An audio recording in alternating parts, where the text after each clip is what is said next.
The scream shattered 8 years of silence. Not a whisper, not a cry, not a single sound had escaped Emma Morgan's lips since the night of the accident. Dozens of specialists, hundreds of therapy sessions, millions of dollars spent searching for answers. Nothing worked. But when a homeless girl extended her scarred hands on a Philadelphia street corner, begging for change, Emma Morgan screamed. And the truth that had been buried for 8 years was about to claw its way to the surface. Let me tell you how we got here. 8 years ago, Emma Morgan was 10 years old and living what most people would call a perfect life. Her father, Richard Morgan, had just sold his tech startup for $400 million. They'd moved from their comfortable suburban home into a mansion in the Main Line, one of Philadelphia's wealthiest neighborhoods. Swimming pool, tennis court, a bedroom bigger than most apartments. Emma had everything a kid could want, everything except real friends. The kids at her new private school, Ashford Academy, treated her differently. Some wanted to be her friend because of the money. Others resented her for being new, for being rich, for having what they'd always had but never appreciated. Emma felt alone in a sea of people who only saw dollar signs when they looked at her. Then she met Sophie Martinez. Sophie wasn't like the other kids at Ashford. She was there on a full scholarship, the daughter of a single mother who cleaned offices downtown. Sophie didn't care about Emma's money. In fact, she barely seemed to notice it. She cared about books and soccer and terrible jokes that made Emma laugh until her stomach hurt. They became inseparable. Study partners, lunch buddies, weekend sleepover regulars. For the first time since the move, Emma felt like she had a real friend. Someone who liked her for her, not for what her family had. Sophie's mother, Maria, worked 3 jobs to keep them afloat. Despite the scholarship, there were still fees, supplies, uniforms. Things added up. Emma noticed that Sophie's backpack was held together with duct tape, that she wore the same 2 outfits on rotation, that she never had money for the book fair or field trips. One November evening, Emma asked her father about it. "Dad, can we help Sophie's family? Her mom works so hard but they don't have much money." Richard looked up from his laptop, distracted. "Sweetheart, we already donate to plenty of charities. The scholarship program at your school, for instance. But Sophie's my best friend. Can't we do something more? Maybe give her mom a job at one of your companies?" Richard's expression shifted, something Emma couldn't quite read. "The world doesn't work that way, Emma. You can't save everyone. Sometimes people's circumstances are their own responsibility." Emma didn't understand, but she dropped it. She was 10. What did she know about how the world worked? 2 weeks later, everything changed. It was a Friday night. Emma had convinced her parents to let Sophie sleep over. They'd built a fort in Emma's massive bedroom, watched movies, eaten pizza, stayed up way too late giggling about boys and planning their future as famous soccer players or astronauts or whatever 10-year-olds dream about. Around 11, Emma's father knocked on the door. "Girls, I need to run to the office for an emergency." "Emma, your mother's already asleep. I'll be back in a couple hours. You two stay put and get some sleep soon, okay?" But 20 minutes later, Emma realized she'd left her phone in her father's car. She needed it to set an alarm for soccer practice in the morning. So she made a decision. She'd ask Sophie to come with her. They'd take her mom's car, just drive the 10 minutes to her dad's office downtown, grab the phone and be back before anyone noticed. "Are you crazy?" Sophie had said, eyes wide. "We're 10. We can't drive. I've watched my parents a million times. It's easy. Just steer and push the pedals." Emma was confident in that way kids are when they have no concept of real danger. "Come on, it'll be an adventure. We'll be back in 20 minutes. Sophie hesitated. But Emma could be very persuasive and Sophie trusted her. Finally, she agreed. Getting the car keys was easy. Emma knew where her mother kept the spare set. Starting the car was harder, but Emma had paid attention. She managed it. The car lurched forward as she figured out the gas pedal, and they were off. 2 10-year-old girls on a joyride that would destroy both their lives. For the first 5 minutes, Emma felt invincible. The streets were mostly empty. She kept the car slow, stayed in the right lane, even managed to stop properly at red lights. Sophie gripped the dashboard, terrified but also thrilling at the adventure of it. Then they reached downtown. More cars, more lights, more complexity. Emma's confidence wavered. She took a turn too fast. The car skidded slightly, Emma, maybe we should pull over and call someone, Sophie said, her voice shaking. We're almost there. Just 2 more blocks. That's when the traffic light ahead turned yellow. Emma panicked. She'd seen her parents speed up to make yellow lights. She pressed the gas pedal hard, too hard. The car surged forward. The light turned red. Emma saw the intersection, saw the other car coming from the left, saw Sophie's terrified face as she screamed. Emma jerked the wheel. The car swerved. Tires screeched. Metal crunched. Glass shattered. And then fire. Emma would never forget the smell. Gasoline and burning rubber and something else, something terrible. The airbags had deployed, hitting her hard, but she was conscious. Dazed but conscious. Sophie wasn't so lucky, she was trapped. The passenger side had taken the worst of the impact. The door was crushed inward, and smoke was coming from the engine, thick and black, and Emma heard Sophie screaming, crying, begging, "Emma! Emma, help me! I can't get out." The door won't open. Emma tried. She pulled at her own door, finally got it open. She ran around to Sophie's side, pulled at the handle. It wouldn't budge. The metal was twisted, jammed. "Sophie, hold on. I'll get help." "The fire. Emma, there's fire." "Please." Emma saw it then. Flames creeping from under the hood. Small at first, then growing. She pulled harder at the door, nothing. She tried the back door. Also jammed. She looked around frantically for help. The other car, the one they'd hit, was empty. The driver had run off, probably in shock. The street was eerily quiet. No witnesses. "No help! Help!" Emma screamed. "Somebody help us!" But it was late and they were in the financial district. All office buildings that closed at 5. Empty. Abandoned. Sophie was sobbing now, pulling at her seatbelt, clawing at the door. "Emma, I'm scared. Please don't leave me. I won't leave you. I'll get you out." Emma tried everything, kicking the window, using a rock from the street. Nothing worked, and the fire was growing, spreading. Then headlights. A car pulled up. A man jumped out. He was wearing a security guard uniform. "Get back!"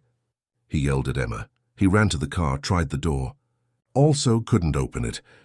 The fire was crawling along the hood now, hungry and fast. Emma could see Sophie's face in the window, pressed against the glass, terror in her eyes.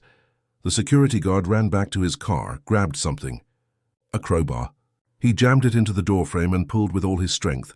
Once, twice, 3 times. The door groaned and finally gave way, flying open. The security guard reached in, but Sophie's seatbelt was stuck. The fire had reached the front seats now.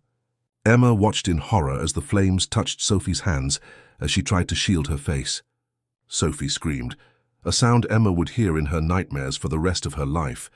The guard finally freed her, pulling her from the burning car just as the flames engulfed the front seats.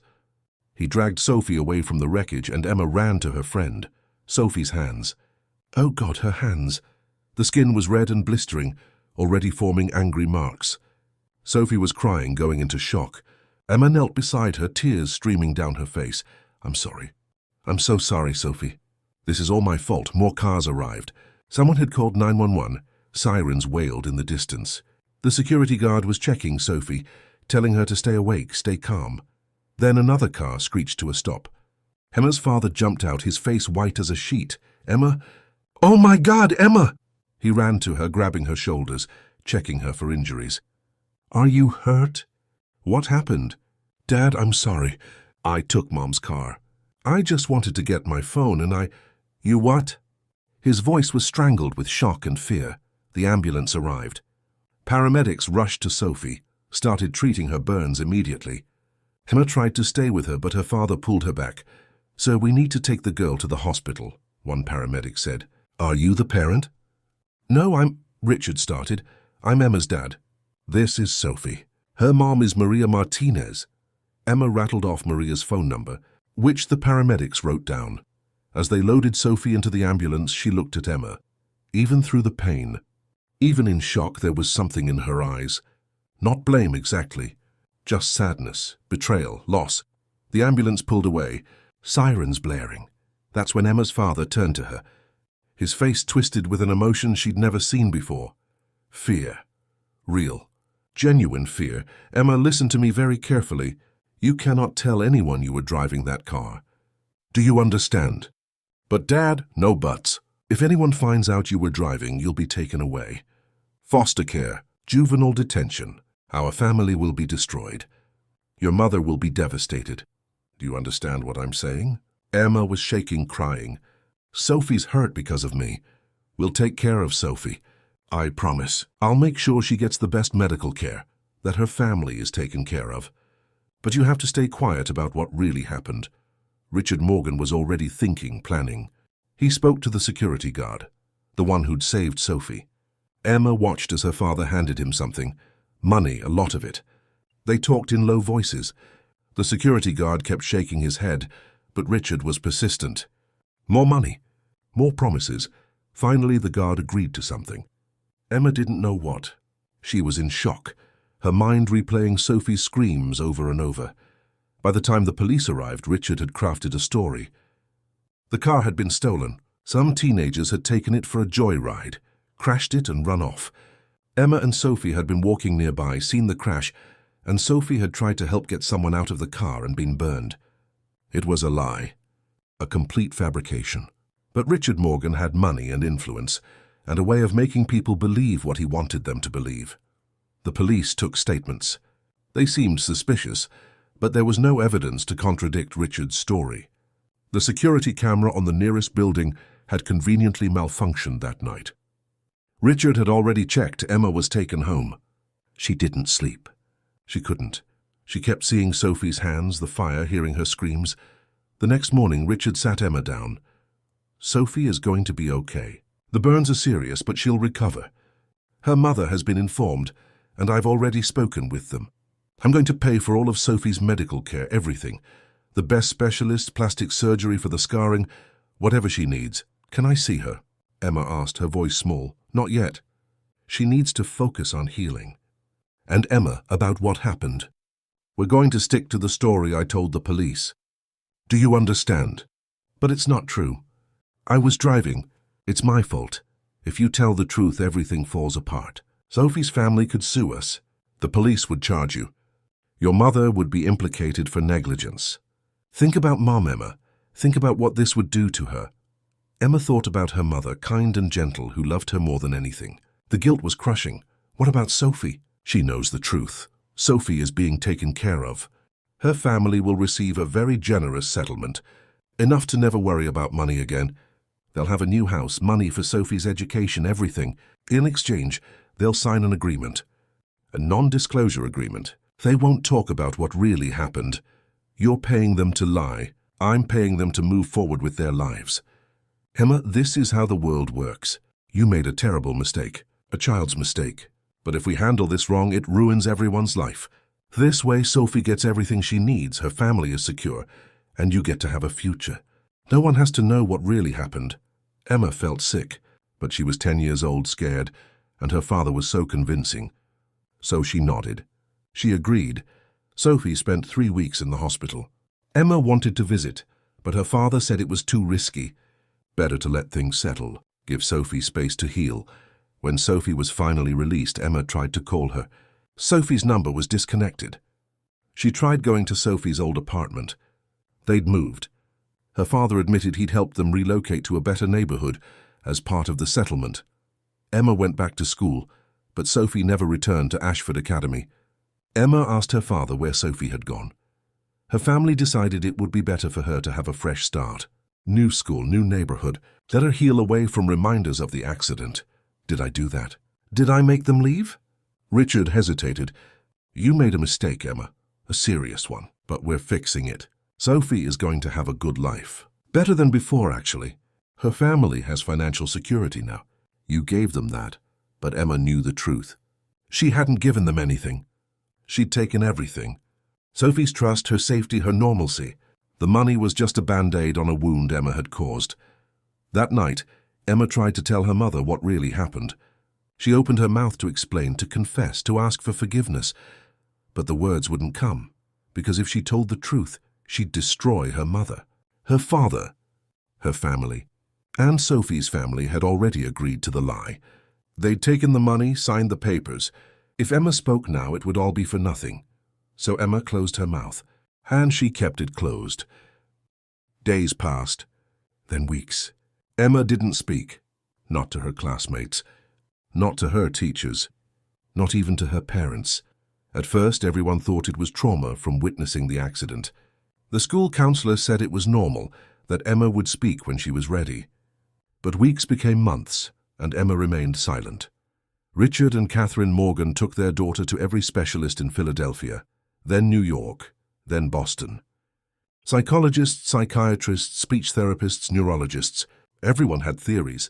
Selective mutism triggered by trauma, psychological conversion disorder, neurological damage from the shock. No one suspected the real reason. Emma wasn't unable to speak. She was unwilling, because every time she opened her mouth, she felt the weight of the lie she'd have to tell or the truth she'd have to confess. Neither option was bearable. So silence became her prison and her protection. Life continued around her. Richard Morgan's wealth grew. His 400 million became 600 million, then $1 billion. The Morgans moved to an even bigger mansion. Catherine threw charity galas and fundraisers, perhaps trying to balance some cosmic scale she didn't fully understand. Emma attended Ashford Academy, a ghost among her peers. She communicated through notes and text messages. Teachers made accommodations. Classmates eventually stopped trying to talk to her. She became known as the mute billionaire's daughter, a curiosity, a tragedy, but mostly just forgotten. At night, Emma would lie awake thinking about Sophie, wondering where she was, how she was doing, if the scars had healed. She'd search online sometimes, trying to find any trace of Sophie Martinez in Philadelphia, but there was nothing. It was like her best friend had vanished into thin air. Emma's 16th birthday came and went in silence. Her 18th birthday was the same. She received a car she didn't want, jewelry she never wore, college acceptance letters to schools she couldn't imagine attending. How could she go to college and pretend to be normal when she couldn't even speak? But Catherine insisted. "You need to live your life, sweetheart. You're 18 now. You can't hide in this house forever." So Emma enrolled at the University of Pennsylvania, choosing to commute from home rather than live in a dorm. She majored in social work, drawn to the idea of helping people even if she couldn't help herself. She took classes, turned in written assignments, and remained completely silent. Professors who'd been warned about her situation made accommodations. Other students learned to work around her muteness.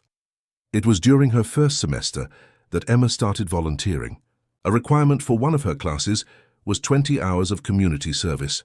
Emma chose a soup kitchen downtown, St. Paul's Community Kitchen. It was easy work that didn't require talking. Serve food, clean tables, wash dishes. Simple, mindless, and somehow comforting.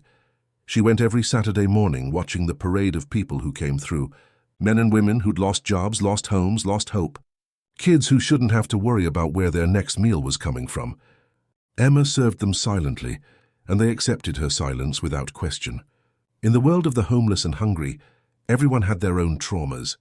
A mute volunteer was barely worth noting, but Emma noticed them. She saw their faces, their stories written in tired eyes and worn clothes. She wondered about their lives, what had brought them to this point. She felt a kinship with them, though she knew it was absurd. She had everything. They had nothing. What right did she have to feel connected to their suffering? One Saturday in November, 8 years almost to the day since the accident, Emma was serving lunch, turkey sandwiches and vegetable soup, donated by a local restaurant. The line was long, people shuffling forward with plastic trays, accepting food with mumbled thanks or empty stares. Then she appeared, a girl, probably 19 or 20, thin and dirty in clothes that had seen better days. She had a wool hat pulled low over her forehead, a threadbare jacket zipped to her chin despite the heated interior of the church basement. She moved slowly, as if every step required effort. Emma handed her a sandwich, not really looking at her face. Just another person in need, another anonymous soul in the endless parade of struggling humanity. "Thank you," the girl said softly. Emma nodded, reaching for the next sandwich to give to the next person in line. But the girl didn't move. She just stood there, holding the sandwich, staring at Emma. Emma looked up, confused. That's when she saw the girl's hands. They were covered in scars. Not small scars, not the kind of scars you get from a kitchen accident or a childhood mishap. These were burn scars, thick and textured, covering both hands from fingertips to wrists. The pattern was distinctive.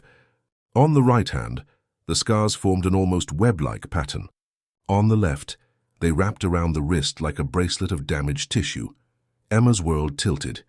The sandwich she was holding slipped from her fingers, landing on the floor with a soft thud. Those scars. She knew those scars. She'd seen them forming 8 years ago in the light of a burning car. Emma's eyes snapped to the girl's face, really looked at her for the first time. Older, thinner, worn down by life. But the eyes... those eyes hadn't changed. Sophie Martinez was standing in front of her, homeless and scarred and alive. Time seemed to stop. Emma's chest constricted. Her vision tunneled.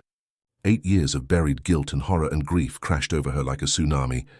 Her mouth opened, and for the first time in 8 years, sound came out, a scream. Raw and primal and full of every emotion she'd been choking down for nearly a decade, the soup kitchen went silent. Every head turned. Volunteers froze mid-motion. The people in line stared. Emma was still screaming, tears streaming down her face, her body shaking. Sophie's eyes widened in recognition and shock. "Emma!" The scream dissolved into sobs. Emma couldn't stop. 8 years of silence breaking all at once, pouring out in gasps and cries and words that tumbled over each other. "I'm sorry. I'm so sorry. Sophie, I'm so sorry." The supervisor of the soup kitchen rushed over. "Emma! Oh my God, Emma, you're talking." Someone called her parents, but Emma wasn't listening. She stumbled around the serving table, reaching for Sophie, who backed away instinctively. "Don't," Sophie said, her voice hard. "Don't touch me. Sophie, please, I need to explain." "Explain?" Sophie's laugh was bitter. "You've had 8 years to explain, Emma. 8 years of silence while I—" She stopped, looking around at the staring faces. "I can't do this here." She turned to leave, but Emma grabbed her arm. Sophie yanked it away, and Emma saw her wince. The scars were still sensitive, still painful. "Please," Emma's voice cracked. "Please don't leave." "Not again." Sophie stared at her, emotions warring across her face, anger, pain, confusion. Finally, she nodded toward the door. Outside. 5 minutes. They went out into the cold November morning. The street was busy with weekend traffic. People going about their normal lives, while Emma's entire world was crumbling and reforming simultaneously. Sophie leaned against the brick wall of the church, arms crossed defensively. "So you can talk now. Congratulations. What do you want, Emma?" "I want to know if you're okay. I want to know what happened to you. I've been looking for you for 8 years." "Looking for me?" Sophie's voice rose. "You knew exactly where I was. Your father made sure of that." "What?" "No, I tried to find you, but you'd moved and—" "Moved?" Sophie laughed again, that same bitter sound. "Is that what he told you? That we moved to a better neighborhood? That the settlement money made everything okay?" Emma felt cold dread settling in her stomach. "What are you talking about?" "Your father's settlement, Emma. The money he gave my mother to keep quiet about what really happened. Do you know what the conditions were? He said he'd pay for everything. Your medical care, your education, a new house. He lied." Sophie's hands clenched into fists, her scarred fingers trembling. "The settlement came with strings. So many strings. My mother had to sign a non-disclosure agreement. If she ever told anyone what really happened, if I ever told anyone, we'd have to pay back every penny plus penalties that would destroy us financially. And we had to relocate, far enough away that you'd never accidentally run into me. But he said it was for your own good, for a fresh start. It was to protect him, Emma. To protect you. To make sure the story stayed buried." Sophie's eyes glistened with unshed tears. "We moved to Pittsburgh. My mom used the money to buy a small house, pay for my medical bills. The surgeries helped, but the scars never fully healed. They never will." Emma looked at Sophie's hands again, really seeing them now in the daylight. "The damage was extensive. I didn't know. I swear I didn't know it was like this." "Of course you didn't. You were living in your mansion, going to your fancy school, playing the tragic mute girl while I was dealing with the actual consequences of your actions." The words hit like physical blows. "You're right. You're absolutely right. What I did was unforgivable. Finally, something we agree on." Sophie wiped at her eyes with the back of her scarred hand. "Do you want to know what happened after Pittsburgh? After your father's blood money ran out?" Emma nodded, afraid to speak. "My mother got sick. Cancer, stage 4 by the time they found it. The medical bills ate through what was left of the settlement money in 6 months. We lost the house. Mom died when I was 16. Sophie's voice cracked, but she pushed on. I had no other family, no money. No way to support myself. I bounced around foster homes for a while, but the system is broken. I aged out at 18 with nothing. Sophie, I tried. I really tried to make something of myself. Got a job at a fast food place, saved up for a cheap apartment. But the scars, Emma. People see these hands and they make assumptions. They think drugs, they think violence, they think I'm damaged goods. I lost 3 jobs because customers complained about being served by someone who looked like me. Emma's tears were falling freely now. I'm so sorry. I'm so sorry. Your sorry doesn't change anything. Sophie pushed off from the wall. I've been homeless for a year now. I sleep in shelters when I can get a spot, under bridges when I can't. I eat at places like this, charity food from people who feel sorry for me, but don't actually want to know my story. And you? You got to stay silent. You got to hide in your guilt while I lived with the actual consequences. Why did you come here? Emma asked. To Philadelphia, I mean. Why come back? Sophie was quiet for a long moment. I don't know. Maybe I wanted to see if it was real. If the guilt I'd built up in my head matched reality.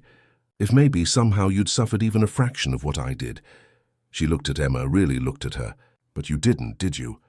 You just stopped talking. Poor little rich girl, too traumatized to speak. Meanwhile, I lost everything. I know I can't fix what I did, Emma said quietly. I know sorry isn't enough. But please let me help you now. I have access to money, resources. I can get you housing, medical care, whatever you need. I don't want your charity. It's not charity. It's what you're owed.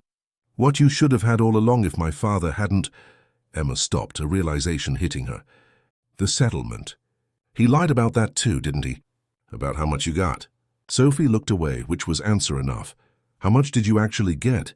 Emma pressed. 50,000. After lawyer fees and medical bills, there was barely anything left. Emma felt sick, but he told me. He said you'd never have to worry about money again. That you'd be set for life.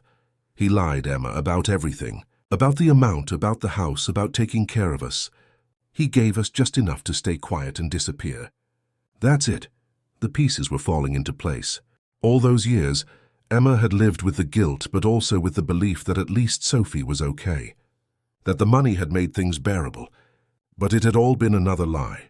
Another cover-up. I'm going to make this right, Emma said, her voice stronger now. 8 years of silence had given her a lot of time to think, to plan what she'd do if she ever got the chance. I'm going to tell the truth, all of it.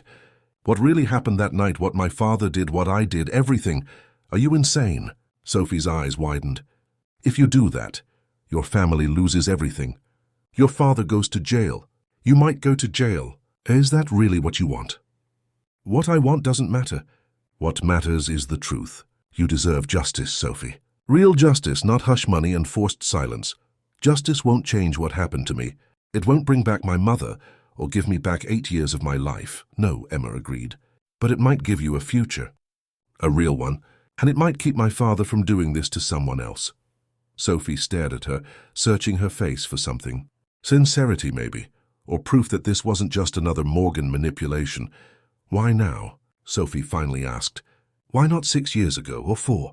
Why wait until you literally ran into me on the street? Emma thought about that.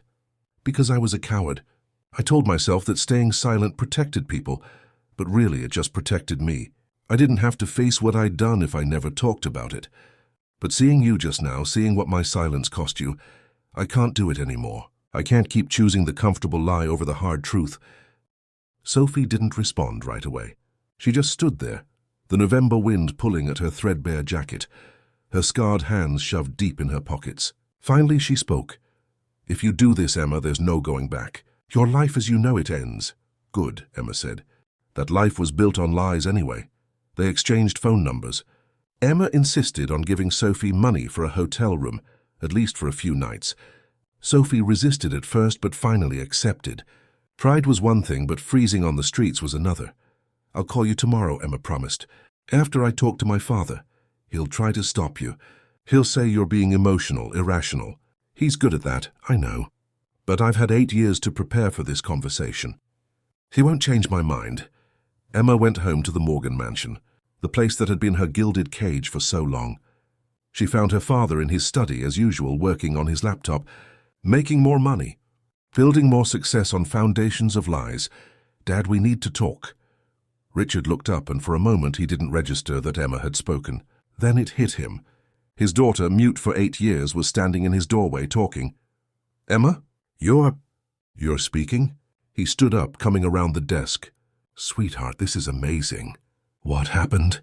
Did something trigger it?" "I saw Sophie today." Richard froze. All the joy drained from his face. "What?" "Sophie Martinez. At the soup kitchen where I volunteer. She's homeless, Dad, living on the streets. And those scars on her hands, they never healed." "Not really." Richard's expression shifted from shock to careful control. "I see, that must have been difficult for you. But sweetheart, that's not our responsibility anymore. The settlement was $50,000. You told me it was enough to set them up for life. You lied. I did what was necessary to protect this family. You paid them to disappear." Emma's voice rose. "You gave them barely enough to survive and made them sign away their right to ever tell the truth. Sophie's mother died bankrupt and broken. Sophie has nothing. And you told me they were fine. You let me believe that for 8 years. Emma, you need to calm down. You're upset, emotional. You haven't spoken in 8 years, and now this is the first conversation you want to have?" "Yes, because this is the conversation that matters. The one I should have had 8 years ago." Richard sat back against his desk, arms crossed. "Okay, let's talk. What exactly do you want?" "I want to tell the truth. I'm going to the police. I'm going to confess what really happened that night. That I was driving. That you covered it up. That you paid Sophie's family to stay silent." "Absolutely not." Richard's voice was firm. "Think about what you're saying. You were 10 years old, a child. The statute of limitations has likely passed on any charges they could bring against you. But me, I could be charged with obstruction of justice, witness tampering, fraud. I'd lose everything. Your mother would be devastated. The company would collapse. Hundreds of employees would lose their jobs. Then maybe the company shouldn't exist. Maybe an empire built on lies and cover-ups deserves to collapse. Listen to yourself.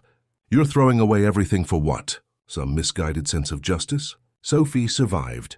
She's alive. Yes, it's unfortunate that things didn't work out for her family, but we can fix that now. I'll give her more money. Set up a trust fund. Get her proper medical care for those scars. Whatever she needs. She doesn't want your money. She wants the truth. The truth helps no one, Emma. It just salves your guilty conscience while destroying everyone around you. Maybe that's what needs to happen." Richard studied his daughter. "You really mean this? You're actually going to do this?" "Yes." "Then let me make something very clear. If you go to the police with this story, I will deny everything. I'll say you're having a mental breakdown. That 8 years of selective mutism has left you confused, delusional. I'll say Sophie is trying to extort more money from us, and you're too naive to see it. I have lawyers, Emma. Very good lawyers. And I have resources you can't imagine. So you'll destroy me to protect yourself. I'll do whatever it takes to protect this family, including from your own self-destructive impulses." Emma felt something break inside her. Some last thread of hope that her father might actually be redeemable. "You really don't care, do you? About Sophie, about what we did to her. You only care about protecting yourself." "I care about reality, Emma. I care about the world as it actually works, not as you wish it worked. Sophie Martinez made choices too. Her mother chose to take the settlement. They chose to sign the NDA. No one forced them. They were desperate and you exploited that. I gave them an option. They took it. That's not exploitation, that's negotiation." Emma turned to leave. "Where are you going?" Richard demanded. "To find a lawyer. Someone who will help Sophie and me tell our story. Emma, if you walk out that door—" "What? You'll disown me? You already took my voice for 8 years. There's nothing else you can take that matters." She walked out. Behind her, she heard her father calling her name, but she didn't stop. She couldn't. If she stopped, if she let him talk more, he might convince her. He was good at that. Always had been. Catherine was in the living room, arranging flowers. She looked up as Emma passed. "Emma? Sweetheart, your father said you were speaking. Is it true?" Emma stopped. Her mother, kind, gentle Catherine, who'd spent 8 years trying to fix Emma, who'd blamed herself for Emma's silence. She deserved to know the truth too. "Mom, sit down. I need to tell you something." Over the next hour, Emma told her mother everything. The joyride, the crash, the fire, Sophie's burns, the cover-up, all of it. Catherine listened in growing horror, her face pale, her hands shaking. When Emma finished, Catherine was crying. All this time, that's why you stopped talking. Because of the guilt? I couldn't tell the truth without destroying the family. And I couldn't lie. So I just stopped. Oh, Emma. Catherine pulled her daughter into a fierce hug. I'm so sorry. I'm so sorry we put you through this. That your father put you through this. It was my fault too, Mom. I was the one driving. I made the choice to take that car. You were 10 years old, a child. Your father was the adult. He should have made this right, not covered it up. Catherine pulled back, wiping her eyes. What are you going to do now? I'm going to tell the truth, all of it. I know it means Dad might go to jail, that we'll lose everything. But I can't keep living this lie, Mom, I can't. Catherine was quiet for a long moment. Then she nodded. Okay, do what you need to do. I'll support you. Whatever happens, but Dad, your father made his choices. Now he has to live with the consequences. Catherine's voice was sad but firm. I've spent 8 years trying to fix you, Emma. Trying to find the magic cure that would make you talk again. But you weren't broken. You were carrying a burden you should never have had to carry. It's time to put it down. Emma hugged her mother again, feeling lighter than she had in years. The next morning, Emma called Sophie. I told them. My parents. My dad tried to threaten me into silence, but I'm not backing down. I found a lawyer, someone who specializes in whistleblower cases and corruption. She's willing to take our case. Our case? Sophie's voice was cautious. If you want. If you're willing to come forward with me. But I understand if you're not. This is going to get messy.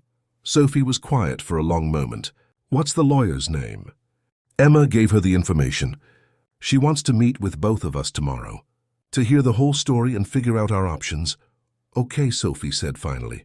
Okay, I'll be there. They met at the lawyer's office, a small but professional space in downtown Philadelphia. The lawyer, Sarah Chen, was in her 40s with sharp eyes and a no-nonsense demeanor. Let me be clear about what we're dealing with here, Sarah said after hearing their stories. This isn't just a personal injury case. This is potential criminal fraud, obstruction of justice, witness tampering. The statute of limitations on some of this may have passed, but there are still civil remedies available. And more importantly, there's the court of public opinion. What do you mean? Emma asked. Your father is a public figure, a billionaire tech mogul. If this story goes public, it will be everywhere. News, social media, podcasts. Everyone will have an opinion. Are you both prepared for that level of scrutiny? Emma and Sophie exchanged glances. Yes, they said in unison. Good, then here's what I recommend. We go to the media first, tell your story in your own words. Then we file a civil suit against Richard Morgan for fraud and emotional damages. We'll also report the cover-up to the DA's office and let them decide if there are criminal charges to pursue. How long will this take? Sophie asked. Months, probably years. These things don't move fast. But I believe we have a strong case, especially with Emma's testimony about the cover-up. Emma took a deep breath. Let's do it. The story broke on a Tuesday morning. Billionaire's daughter breaks 8-year silence to expose father's cover-up. Within hours, it was everywhere. Every news outlet, every social media platform, every conversation in coffee shops and office break rooms. Emma and Sophie did a joint interview with a major network. They sat side by side, Emma speaking clearly for the first time in public in 8 years. Sophie showing her scarred hands to the cameras. They told the whole story. The joyride, the crash, the fire, the cover-up, the settlement, Sophie's mother's death, Sophie's homelessness. The response was immediate and overwhelming. Public opinion turned sharply against Richard Morgan. His company's stock plummeted. Board members demanded his resignation. Advertisers pulled their sponsorships. Within a week, Richard Morgan stepped down as CEO. The police launched an investigation. The DA's office reviewed the case. While the statute of limitations had passed on some charges, there were still others that could be pursued. Obstruction of justice, witness tampering, fraud. Richard Morgan hired the best defense lawyers money could buy. He released statements calling Emma mentally unstable, claiming Sophie was exaggerating for financial gain. But the evidence was damning. The original settlement agreement with its restrictive NDA, the falsified police reports, the security guard who'd been paid off, and was now willing to testify to the truth. 3 months after the story broke, Richard Morgan was arrested. He posted bail immediately, of course. The trial would take time, but the damage was done. His reputation was destroyed. His empire crumbling. Catherine filed for divorce. "I can forgive many things," she told Emma quietly, "but not this. Not lying to me for 8 years while our daughter suffered in silence." The Morgan mansion went on the market. Catherine and Emma moved into a modest townhouse in the suburbs. It was smaller than Emma's childhood bedroom had been, but it felt more like home than the mansion ever had. Sarah Chen filed a civil suit on Sophie's behalf, seeking damages for medical expenses, lost wages, pain and suffering, and punitive damages for the fraudulent settlement. The case was strong, and Richard's lawyers knew it. They offered a settlement. A real one this time. $15 million, Sarah told Sophie during a meeting. Plus they'll cover all future medical expenses for treatment of your scars. And a public apology from Richard Morgan. Sophie looked at Emma, who sat beside her. They'd spent countless hours together over the past few months, rebuilding their friendship from the ashes of trauma and betrayal. It wasn't easy. Trust had to be earned back slowly, carefully, but they were trying. "What do you think?" Sophie asked. "I think you deserve every penny," Emma said. "And more." Sophie turned back to Sarah. "I'll take it. On one condition. Half of it goes to a fund for burn victims who can't afford treatment. In my mother's name. The Maria Martinez Foundation." Sarah smiled. "I'll make it happen." The settlement was finalized in April, 6 months after that November morning when Emma had screamed. The news covered it, of course. Homeless woman receives $15 million in landmark settlement. But the money was almost beside the point. What mattered was the truth was finally out. Richard Morgan's criminal trial began in June. Emma was called to testify. Standing in that courtroom, facing her father across the room, she spoke clearly and calmly about what had happened 8 years ago. About her guilt, about his cover-up, about the price Sophie had paid for their silence. Richard was convicted on multiple counts. He was sentenced to 3 years in a minimum security prison and ordered to pay additional fines. It wasn't enough, not really, but it was something. It was accountability. Emma continued her studies at Penn, majoring in social work with a focus on advocacy for the homeless. She wanted to help others like Sophie, people who'd fallen through the cracks of a system that was supposed to catch them. Sophie used her settlement money to get proper medical treatment, new surgeries, experimental therapies, anything that might reduce the pain and improve function in her hands. The scars would always be there, but they hurt less now. And she could finally do things she'd thought were lost to her forever. Write, type, play piano. She also enrolled in community college, working toward a degree in social work. She and Emma talked about opening a non-profit together someday, a place that helped young people aging out of foster care, giving them the support and resources Sophie had never had. One Saturday morning, almost a year after that fateful day at the soup kitchen, Emma and Sophie volunteered together at St. Paul's Community Kitchen. But this time they weren't just serving food.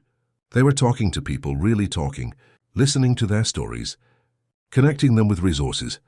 During a break, they sat outside on the church steps, drinking coffee in the spring sunshine. "You know what's weird?" Sophie said, flexing her scarred hands. "These hands used to be a source of shame for me. I'd hide them, wear gloves, avoid showing them to people. But now they're part of my story. They're proof that I survived." "They're more than that," Emma said. "They're proof of your strength. You went through hell and came out the other side." "That's incredible," Sophie smiled. "We both went through hell, just different kinds." "Do you think you'll ever fully forgive me?" Emma asked. It was a question she'd been afraid to voice, but their friendship had reached a point where hard questions could be asked. Sophie was quiet, watching people walk by on the street. "I don't know if forgiveness is a destination you reach. I think it's more like a path you walk. Some days I'm further along it than others, but I'm walking it. We both are. That's more than I deserve. Maybe, but it's what I'm choosing to give. Because holding on to anger was killing me, Emma. It was turning me into someone I didn't want to be. Telling the truth, getting justice, that helped. But the real healing started when I decided I didn't want to carry the hatred anymore." Emma felt tears prickling her eyes. "You're a better person than I'll ever be." No, I'm just someone who's tired of being defined by the worst thing that ever happened to her. I want to be more than that. I want to be someone who builds something good from something terrible." They sat in comfortable silence for a while, two young women connected by tragedy, but choosing to move forward together. Emma's phone buzzed. A text from her mother. "Your father's being released next week. Parole for good behavior. Just wanted you to know." Emma showed the text to Sophie. "How do you feel about that?" Sophie asked. "I don't know. Part of me is still angry. Part of me just feels sad for him. He threw away everything that mattered for money and reputation. And in the end, he lost both anyway. Are you going to see him?" "I don't think so. Not yet, maybe someday. But right now I need to focus on moving forward, not looking back." Sophie nodded. "I get that." They finished their coffee and went back inside. There were more people to serve, more stories to hear, more small ways they could make a difference. That evening, Emma sat at her desk in the townhouse, working on an essay for one of her classes. The topic was about the nature of truth and its consequences. She wrote about silence and speech, about the weight of lies and the freedom of honesty. She wrote about how sometimes the right thing to do is also the hardest thing to do. She wrote about a 10-year-old girl who made a terrible mistake and then compounded it with 8 years of silence, and about how breaking that silence, while painful, was the only path to healing. As she finished the essay, Emma looked at a photo on her desk. It was recent, taken at Sophie's 21st birthday party. They were both smiling, arms around each other, looking genuinely happy. It wasn't the same easy happiness they'd had as children. This was deeper, harder earned. The happiness of people who'd been through darkness and found light on the other side.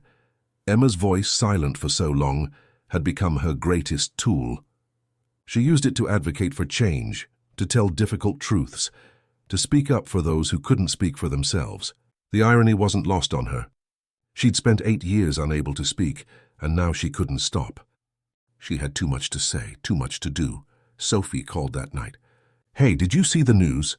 The Maria Martinez Foundation funded its first round of grants today. 20 burn victims are getting free reconstructive surgery." "That's amazing, Sophie. Your mom would be so proud." "I hope so.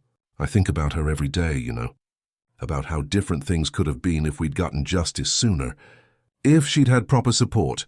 We can't change the past, but we can try to make the future better for others."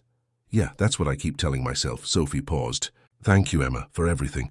For finding the courage to speak up. For standing by me through all of this. I know it cost you everything. It didn't cost me everything. It cost me the lies. And that's not a loss, Sophie. That's freedom." They talked for another hour, making plans for a new initiative to help homeless youth, discussing classes, sharing stories about their day. Just two friends building a life together from the rubble of their past. When Emma finally hung up and got ready for bed, she caught her reflection in the mirror. She looked different than she had a year ago. Older, yes, but also stronger. More certain. More herself. She thought about the girl she'd been at 10, making a reckless choice that changed everything.